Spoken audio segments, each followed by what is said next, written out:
For today's video guys, maghintay tayo guys ng magpapagawa. Ilabas na natin mga tools guys. Hintay lang muna tayo guys sa unang magpapagawa.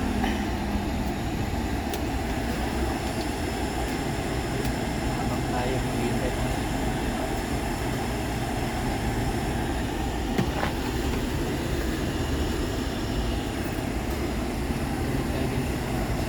Kulimlim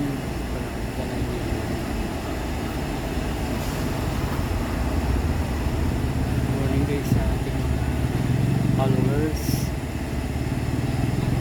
supportan nyo lang guys sa ating munting video guys. Salamat sa patuloy na susubaybay sa aming video. Sobrang papasalamat po sa mga followers.